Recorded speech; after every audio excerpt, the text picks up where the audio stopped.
साथियों नमस्कार, मैं आपका दोस्त अनिल सोलंकी। आज जो 2024 के चुनाव के रिजल्ट आए हैं उसके बारे में बात करेंगे। ये चुनाव दोस्तों कई मायने में अनोखा था। इस चुनाव में कौन जीता कौन आ रहा किसी की समझ में नहीं आ रहा, लेकिन मेरी समझ में एक बात आ रही है कि इस देश की जनता जीत गई, लोकतंत्र जीत गया और एक तानाशाह हार गया जो अपने आप को इंसान नहीं भगवान कहने लगा था। इस चुनाव के कई अननोन फैक्ट्स हैं जिन पे आज के वीडियो में मैं रोशनी डालूंगा।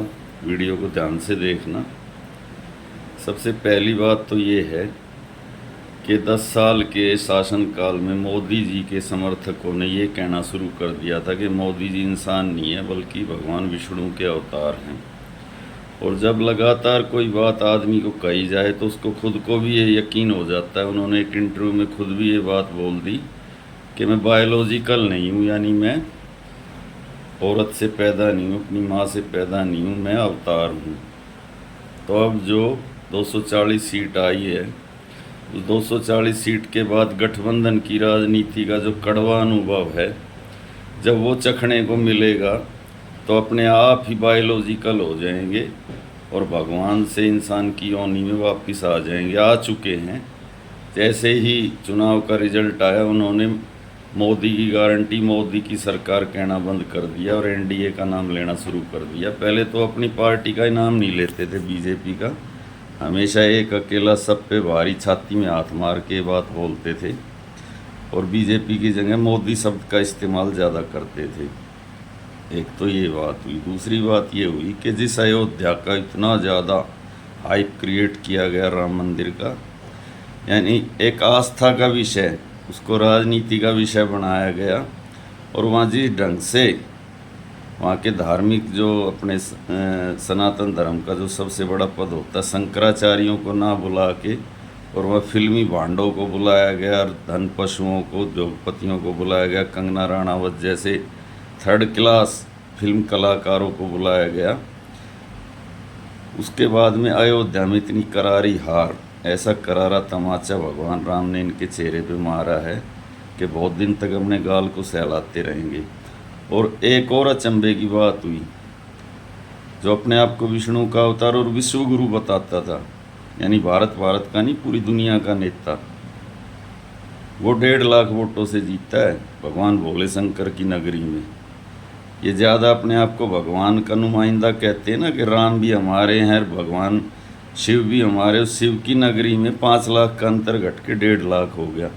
और जिस राहुल गांधी का इन्होंने पप्पूकरण किया था ना, जिसका मजाक उड़ाता था पूरा नेशनल और गोदी मीडिया और अंधभक्त, वो 2 जगह से जीता है, दक्षिण भारत से भी उत्तर भारत से भी। दोनों जगह उसका जो जीतने का अंतर है वो तकरीबन 4-4 लाख है। लेकिन ऐसी चीज़ें आपको गोदी मीडिया नहीं दिखाएगा। अच्छा, एक बात तो ये हुई। दूसरी बात ये हुई कि इन्होंने जो हिंदुत्व का डंका बजाते, लेकिन हिंदुओं में भी जो जात पात फैलाई, हरियाणा में जैसे जाट और गैर जाट किया, यूपी में यादव गैर यादव किया, उसका भी अब की बार इनको बड़ा करारा तमाचा लगा है। मैं 2 आदमियों को इसका क्रेडिट देता हूँ। हरियाणा में चौधरी भूपेंद्र सिंह हुड्डा और यूपी में अखिलेश यादव। उन्होंने अब की बार अपनी जात को टिकट नहीं बांटे। चौधरी भूपेंद्र सिंह हुड्डा ने बड़े स्मार्टली टिकट बांटे, जाटों की जगह गैर जाटों को ज़्यादा टिकट दी और 5 सीट छीन ली इनसे, इनके जबड़े से निकाली। उधर अखिलेश यादव ने भी 42-43 सीटें जीत के दिखाई। यादवों को टिकट नहीं दिया, उन्होंने भी जाति का समीकरण बिठाया। और उत्तर भारत के अंदर इनको 3 राज्यों ने, राजस्थान, हरियाणा और यूपी ने अच्छी पटकनी दी। अगर थोड़ा सा और 1-2 राज्यों बिहार वगैरह में इनको ऐसी पटकनी मिल जाती तो इनकी सरकार नहीं बनने वाली थी। एक बात ये भी हुई इस इलेक्शन में कि जो इन्होंने नवरत्न अपने दरबार में सजा रखे थे उनको पब्लिक ने बड़ा आईना दिखाया। सबसे बड़ी बदतमीज़ जो इनकी नेता थी और मोदी जी की चहेती स्मृति ईरानी और राहुल गांधी के एक साधारण से, ये कह लो कर्मचारी से हार गई, जो ये कह रही थी राहुल गांधी मेरे से डर के भाग गया। अजय मिश्रा टैनी, जो किसानों को जिसके लड़के ने जीप से रौंदा और उसको हटाया नहीं, गृह राज्य मंत्री बना के रखा, उसको जनता ने आईना दिखाया। एक वो नवनीत राणा है महाराष्ट्र की, एक नंबर की बदतमीज औरत, उसको जनता ने हराया। लेकिन कुछ चीज़ें ऐसी भी हुई जो कि नहीं होनी थी, जैसे बृजभूषण का लड़का जीत गया, संबित पात्रा जीत गया, जिसने भगवान जगन्नाथ को मोदी जी का भक्त बताया था। तो कुछ गलत आदमी भी चुनाव जीते हैं, लेकिन लोकतंत्र है, लोकतंत्र में जो जनता का निर्णय है उसका सम्मान करना चाहिए। और 2-3 अच्छी बातें ये हुई, भीम आर्मी का चंद्रशेखर रावण, जिन्होंने हमारी पहलवान बेटियों के लिए तन मन और धन से डटा रहा, धरने पे बैठा रहा, कदम कदम पे साथ दिया, निर्दलीय जीत क्या नगीना से, मेरे को दिल से बड़ी खुशी है।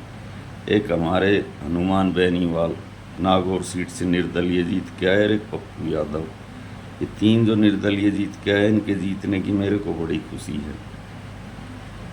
अब इस देश के अंदर मैं इसका एक ही विश्लेषण आज ये जो चुनाव परिणाम आया उसका निकालता हूँ कि सरकार तो बनेगी, हो सकता है सरकार 1-1.5 साल चल भी जाए, लेकिन जो तानाशाही जिस ढंग से 10 साल में नरेंद्र मोदी ने चलाई है, विपक्षी नेताओं पे जिस ढंग से जांच एजेंसियों का दमन चक्र इसने चलाया है, विपक्षी नेताओं को जेल में डाला, पार्टियां तोड़ी, विधायक सांसद तोड़े, सरकारें गिराई, और जिस ढंग से मीडिया को कंट्रोल किया, सारी संस्थाओं को कंट्रोल किया, और जिस ढंग से इन्होंने समाज के अंदर के विभाजन किया, हिंदू मुसलमान, जाट गैर Jat, Maratha non Maratha, Yadav versus other backward class, अगर वो इन्होंने जारी रखा तो ये सरकार 1.5 साल में गिरेगी, और अगले चुनाव में इनकी वो दुर्गति होगी कि 50 सीटें भी इनकी अगले चुनाव में नहीं आएंगी। आपने देखा हरियाणा के अंदर, पंजाब के अंदर और राजस्थान के अंदर जो हमारी किसान कम्युनिटी है, हमारी जाट कम्युनिटी है, उन्होंने कैसे अपना गुस्सा जाहिर किया। जो कुछ इन्होंने किया, फर्जी एग्जिट पोल दिखाए और 20 से 30 लाख करोड़ गरीब जनता का पैसा शेयर बाज़ार में इन्होंने डुबवा दिया। और जैसी हाइप इन्होंने क्रिएट करी थी, पंजाब में भी भाजपा की 4-5 सीटें दिखा रहे थे, तमिलनाडु में 10 सीटें जहाँ कभी इनका एक सरपंच नहीं जीतता, केरल में भी मेरे ख्याल से 5-10 सीटें दिखा रहे थे। जैसा झूठा प्रचार इन्होंने किया रिजल्ट से 2-3 दिन पहले, उसके बाद में इन सर्वे एजेंसियों के मुंह पे भी तमाचा लगा, और इन सो कॉल्ड फर्जी राष्ट्रवादियों के मुंह पे भी तमाचा जनता ने मारा। जिस ढंग से किसान आंदोलन का दमन इन्होंने किया, और अब भी कर रहे हैं, जैसे पंजाब हरियाणा के बॉर्डर पे उन पे आंसू गैस के गोले चलाए, उनकी आंखें फोड़ी, उसके बाद कोई उम्मीद कर सकता था कि पंजाब में 4-5 सीटें जीत जाएंगे।